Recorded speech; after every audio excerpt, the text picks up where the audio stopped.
Assalamualaikum warahmatullahi wabarakatuh. Waalaikumsalam. Tabiat Tadus bin Nikmat. Ya.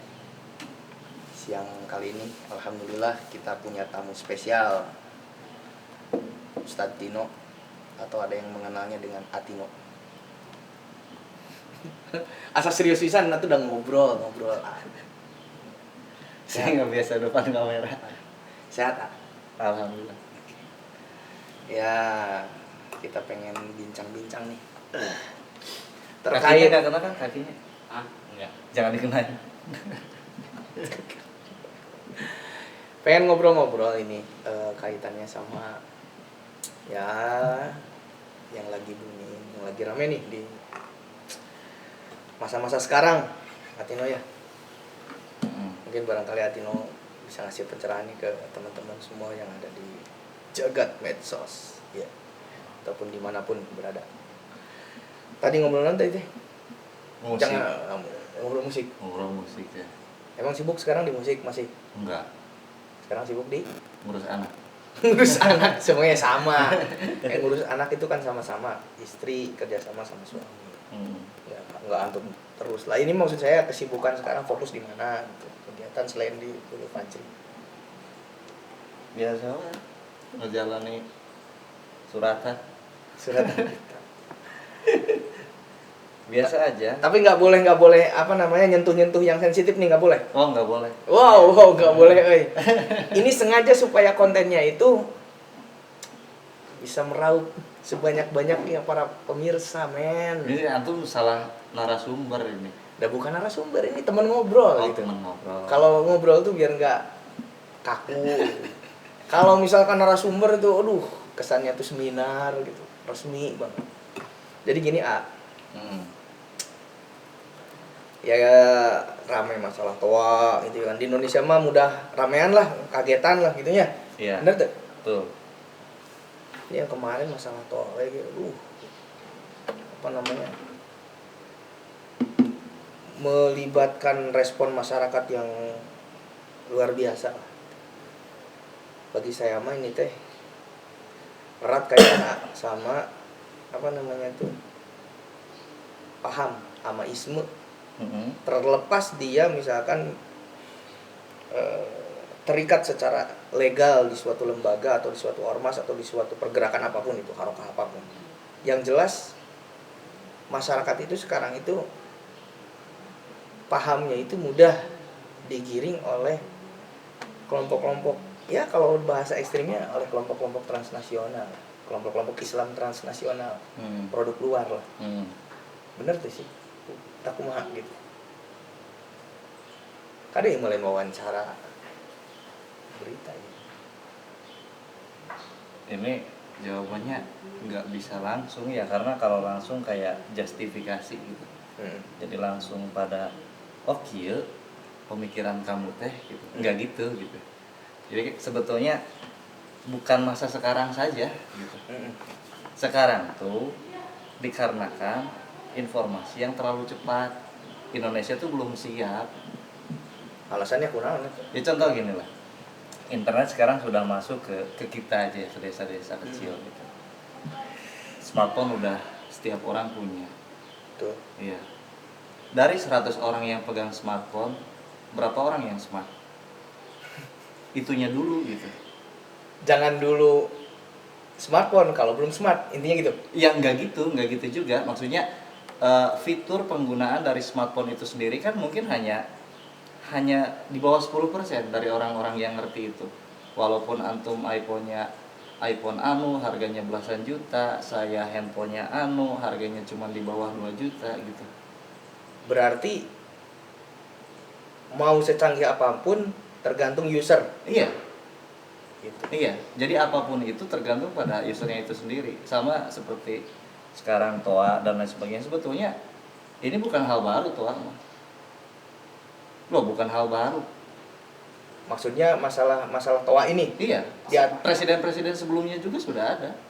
Masalah pengaturan Masalah pengaturan toa. Hanya kalau dulu penyampaiannya tidak secepat ini, baik itu melalui, contohnya salah satunya adalah melalui medsos. Benar. Itu. Dulu mah gitu kan hanya surat edaran itu tidak diketahui oleh masyarakat umum. Tiba-tiba nyampe WK muadzin, nyampe ke imam gitu. Makanya nggak heboh gitu. Sekarang mah surat belum nyampe ke dewan masjid, Iya. DKM udah dikonsumsi bocor duluan gitu. Bocor duluan dikonsumsi masyarakat. Iya, makanya kaget gitu. Nah, ini kan berarti betul sih memang ya tadi yang disampaikan sama Atino ya. Karena sekarang berita itu mudah diakses ya, terlalu cepat gitu ya. Tapi di lain sisi juga usernya ini, masyarakatnya ini yang terlalu kagetan. Benar nggak sih? Kagetan, gegeran, mudah panik gitu. Jadi kalau masalah pro kontra itu pasti ya sunatullah. Iya betul. Tapi contoh, kenapa orang kontra gitu? Bisa jadi satu karena tidak tahu. Tidak tahu itu ya bisa karena kurang informasi dan lain sebagainya gitu kan. Kurang literasi juga. Iya. Jadi ada satu satu informasi tiba-tiba masyarakat seperti itu, aya naon, ada apa gitu. Makanya dia pun kaget. Itu karena punten ya kalau bahasa rada tinggi dikit mah semua yang ada di media itu propaganda. Semua yang ada di media mayoritas lah saya bilang, mayoritas lah propaganda. Oke. Dari televisi, dari apapun itu propaganda. Gitu. Fake ya. Fake. Maksudnya gini, yang kecil dibesar-besarkan gitu, yang besar dikecil-kecilkan. Oh iya. Boro-boro media nasional ya. Kita seseorang ibu-ibu atau siapapun itu punya medsos. Ini kita bukan ngomongin lembaga, ngomongin personal aja. So, antum selfie, goreng, dihapusnya lah. Selfie lagi, iya rada halus ya gitu. Yes. Gitu. Akhirnya diupload dengan fitur Instagram, dengan fitur apa yang bleaching dan lain sebagainya di make up. Make up itu kan artinya membuat-buat. Gitu. Nggak sesuai realita. Make up itu sesuatu yang dibuat-buat. Iya. Right. Gitu, makanya kadang orang tuh kaget loh. Kok di Facebook mah, di Instagram mah dibahenol gitu. Kaset gitu. Itu juga biasa anak. Pas ketemu mah aduh gitu. Bulawuk euy. Gitu. Ya sama seperti itu. Ini terlalu melebar sebetulnya jawaban saya. Saya tuh nyari jawaban yang diplomatis. Tapi udah benar sih. Benar ada korelasi loh sama tadi foto terus sama berita yang dibuat-buat sehingga animo masyarakat untuk meresponnya itu cepat banget. Terus pengen buru-buru gitu tanpa harus mengamati, tanpa memahami dulu konteksnya gitu. Yang penting ini tema atau headline-nya keren. Headline-nya menarik. Boro-boro masalah toa urusan dalam negeri. Urusan luar negeri, Ukraina versus Rusia, Indonesia udah kebagi dua. Betul nggak? Ada yang pro Ukraina, iya. Ada yang pro Rusia. Iya. Antum pro mana? Sebetulnya jangan tanya ke saya dulu, maksudnya gini. Yang di sana, di luar sana, dengan adanya yang di sini kita hanya terbagi dua, gitu. Itu ya senang-senang saja gitu. Karena Putin bermain dengan apanya gitu. Sedangkan presiden ini bermain dengan apanya.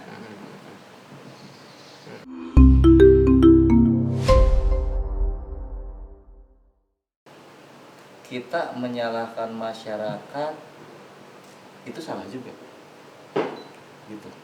Karena gini, orang Indonesia kan itu salah satu yang unik ya. Sama seperti yang pernah saya lihat di beberapa orang pintar yang bilang orang Indonesia itu besok nikah juga siap nggak punya duit gitu kan, beda sama orang luar. Tuh. Kalau kita lihat pendidikan Indonesia kan masih rendah. Tuh.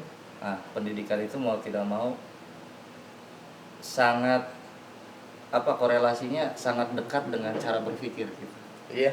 Ya. Benar sekali. Bukan berarti rendah pendidikan rendah berpikir, bukan. Nggak mesti. Gitu. Nggak mesti gitu. Yeah. Cuman biasanya gitu kan. Betul. Gitu. Karena kurang pendidikan, makanya ya mereka masih sibuk dengan dapur saya gimana dan lain sebagainya. Gitu.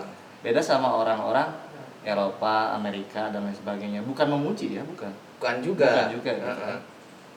Ya rata-rata mereka jarang banget yang tamatan SMP, tamatan SMA gitu. Orang luar negeri? Iya, jarang banget gitu. Maksudnya dia pasti lulusan sarjana. Suatu universitas. Oh ya, dia pernah mengenyam pendidikan universitas. Yang saya tahu juga biasanya mereka lulus universitas nggak kerja. Mereka minimal abroad dulu. Abroad tuh pergi ke luar negeri, nyari pengalaman setahun. Mau ke New Zealand, mau ke Indonesia, mau kemana pun gitu. Itu mesti? Mesti.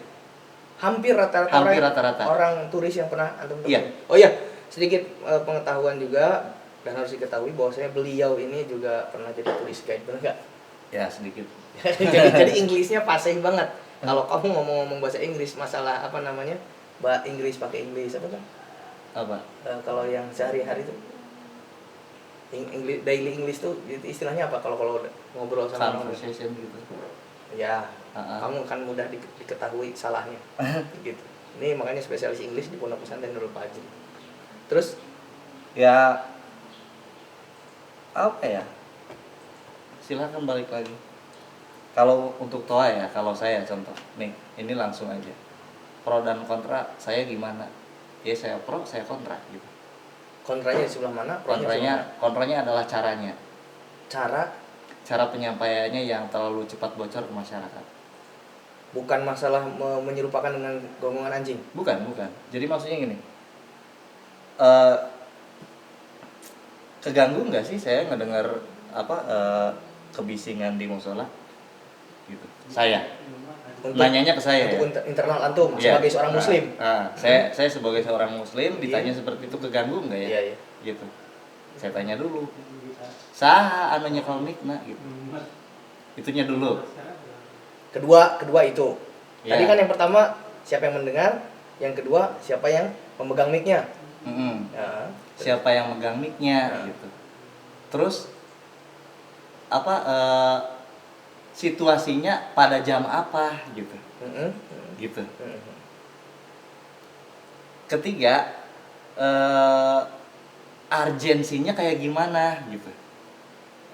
Urgensinya. Iya, urgensinya. Kan kalau udah waktunya zuhur ya udah aja. Waktunya emang waktunya gitu.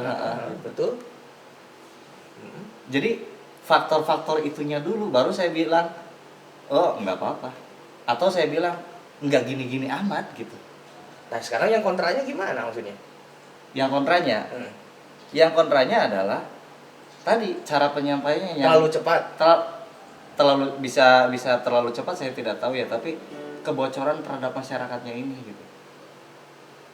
Kontranya cara penyampaiannya, pengumumannya langsung blak gitu. Tapi kan sekarang kalau bicara masalah pemberitaan kenapa bisa cepat, ya memang karena tadi udah disampaikan di awal. Zaman sekarang ini segala pemberitaan itu akan cepat, mudah diakses gitu kan. Jadi salah nggak sih sebetulnya pemerintah dalam hal ini gitu yang seharusnya sekelas pemerintah pusat gitu, dengan orang-orang terdidik, pintar dan lain sebagainya, harusnya sudah bisa, harusnya sudah bisa gitu. Ada nih satu edaran, contohnya Toa ini, gimana caranya supaya ini nggak bocor ke masyarakat gitu. Ya mungkin salah satunya bukan diumumkan oleh Gus Yahud gitu, bukan diumumkan oleh beliau gitu, tapi oleh bawahannya, sehingga pengumuman itu sampainya bukan ke masyarakat warga umum gitu, tapi ke pamong-pamong desanya gitu. Kan kasusnya waktu itu tuh bukan lagi pers, tapi memang wawancara. Berarti bocor video personal ini.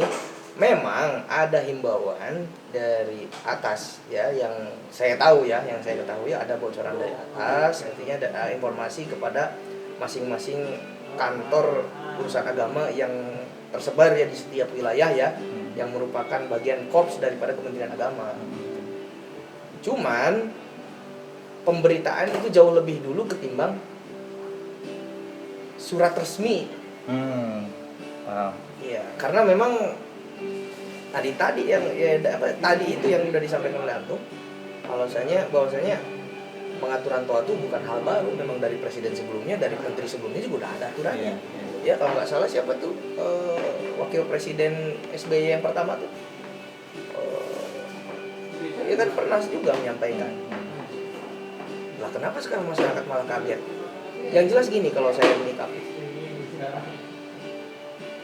titik permasalahannya adalah ketika Gus Yakut menyampaikan bahwasanya gangguan suara toa itu hampir diserupakan, anggapan masyarakat itu diserupakan dengan gonggongan anjing. Itu yang jadi poinnya, belum lagi headline di pemberitaan itu yang ditulisnya, sehingga masyarakat mudah digiring ke sana, sehingga terjadi pro kontra gitu. Benar nggak sih? Iya, kalau lebih ke sana saya mah angkat tangan ngobrolnya. Saya hanya berkomentar sesuai kepribadian saya aja dulu ya. Saya kan bisa disebut orang yang suka main musik lah. Gitu ya, orang yang suka main musik. Saya aja kan suka dengerin musik, tapi nggak suka dengerin musik di waktu-waktu tertentu gitu. Dan musiknya pun suka pilih-pilih gitu. Contoh kayak gini, dengerin musik enak gak ya? Oh enak gitu, untuk sendiri. Tapi kalau saya sekarang itu nih di rumah gitu, anak saya lagi tidur, saya kayak mikir-mikir atau turunkan volume gitu. Nah kita juga merasa kasihan ke anak kita ya, karena Iya. anak kita gitu ya. Bahkan kan kalau nggak salah ya, antum lebih di bidangnya, orang lagi baca Quran ada yang tidur tuh yang ditidurnya yang baca Quran. Benar. Gitu ya. Itu karena yang ibadah yang sedang bermunajat kepada Allah tuh ya bukan kamu aja gitu. Betul. Gitu. Kan orang yang tidur itu kan salah satunya, kalau kata Gus Bahama, menghindari maksiatan. Dia juga sebetulnya lagi ibadah. Bahaism nih. Ya. Jadi terlepas dari itu, kalau saya mah karting gitu ya, maksudnya setuju aja dengan program sholat gitu. Adapun yang di masyarakat ABCDFG, lo kan ini kebebasan bersuara gitu ya. Kalau saya pengaturan toa di masjid saya setuju gitu. Adapun tadi menyangkut gonggongan dan lain sebagainya, karena saya orangnya kurang mengikuti info-info terkini ya, beda dengan antum yang ada di Kemenag, ya saya nggak tahu. Di sini saya bukan sekedar atas nama Kemenag gitu. Pribadi saya ini podcastnya lupa ini, soalnya lupa media ini. Iya. Jadi kalau masalah ya bermula dari masalah Ahok ya, yang dikit-dikit sekarang bahkan ada timnya ya, tim penistaan agama. Nah seperti itu. Sedikit-sedikit langsung demo. Iya. Langsung demo. Ya. Jadi agama itu sangat super sensitif gitu ya. Seolah-olah sekarang tuh tidak ada kebebasan bersuara dalam beragama. Maksudnya kayak heula gitu, ntar dulu gitu. Hanya kamilah yang tahu tentang agama ini. Harusnya enggak gitu. Enggak gitu juga ya. Enggak gitu juga. Ini seolah-olah kesana kan. Iya, seolah-olah gitu. Klaim keagamaan keislaman itu ada di mereka gitu kan. Gitu, Padahal kalau misalkan mau diskusi dulu, tabayun dulu, atau cari informasi dulu yang matang, mungkin kayaknya nggak akan terlalu rame deh kayaknya. Gitu. Ya, memang kondisinya Indonesia mah sekarang apa dari dulu nih? Ya, karena dulu kurang informasi ya. Nggak begitu. Iya, nggak ada medsos, nggak ada apa. Kita cuma taunya dari TV gitu. TV juga harus bayar heula ku es gitu. Oh ya, karena dulu mah TV itu sedesa tuh yang punya tuh cuman siapa orang, gitu. Orang kaya ya. Iya, benar. Jadi nggak Katanya ada ayam. Sekarang hampir semua punya gadget. Semua punya smartphone. Smartphone sebenarnya jadi masalah, Smartphone masalah bukan? Bisa jadi ya, kalau kan gini. Mending ganti topik nih. Contoh gini. Saya pernah dapat satu ilmu yang bilang gini, profesor siapa yang bilang, kehidupan ini terjadi karena ketidaksempurnaan. Betul. Ya. Jadi semuanya itu tidak sempurna gitu. Karena ketidaksempurnaan ini jadilah hidup. Nah, contoh, siapa lagi, Cak Non pernah bilang betapa sayangnya Allah kepada kita sehingga membatasi diri kita. Membatasi dengan? Contohnya mata dibatasi, pendengaran dibatasi, penciuman dan lain sebagainya, indera-indera kita itu dibatasi. Coba kalau tanpa batas, kayak Superman gitu bisa nembus tembok gitu. Waduh. Kayak ini Bisa kita nggak mendengar. bisa tidur, Wah, gitu kan? yang disiksa di alam kubur kedengar. Iya. Nah, contoh lagi, sekarang dengan adanya medsos gini, kita yang yang didengar ke kuping, yang dilihat di mata, itu kita udah ngomong A B C D F G. Jadi kabayang telah orang adanya alaman aku. Yang bener baik, kumaha sih Rafi, kumaha sih Atin nulis teh gitu. Bisa jadi kita gitu. Bukan hanya rame di jagat media sosial aja, Iya. Rocky Atin pun dikomentari. Dikomentari gitu. Jibril lu yang bener lu. Bisa jadi gitu. Naudzubilahnya. Keren. Bener banget. Makanya sayangnya Allah tuh udah gitu. Ya tetap masih sama konteksnya juga ini dengan yang tadi ya. Jadi intinya gini lah, kalau saya boleh ngomong, pro kontra itu boleh-boleh saja, gitu kan? Yang penting jangan mengklaim pembenaran atau kebenaran oleh diri sendiri, begitu bukan? Yeah. Harus mau toleransi dan juga mau apa namanya? Ya menerima perbedaan, gitu kan? Jangan memaksakan kebenaran ada di satu pihak atau satu kelompok saja. Yup, rada tanya mau ngobrol ini. Iya, masih. Kayaknya cukup lah. Kita akan lanjut. Ini jangan diposting yang ini. Mending kita bikin yang baru kalau mau posting. Oke. Ini latihan aja. Enggak jadi masalah. Enggak. Ini ngaco asli. Apa? Masih lihat podcastnya dari Kobuser apakah masih sama konteksnya? Enggak. Ngaco Ini asli. saya sering dengar. Oke, masih apa namanya? Stand up apa? Tabiat Tahdus bin Nikmat, namanya juga Tahdus bin Nikmat. Moga-moga tetap kita ini Muhammad bin Nikmati Rabb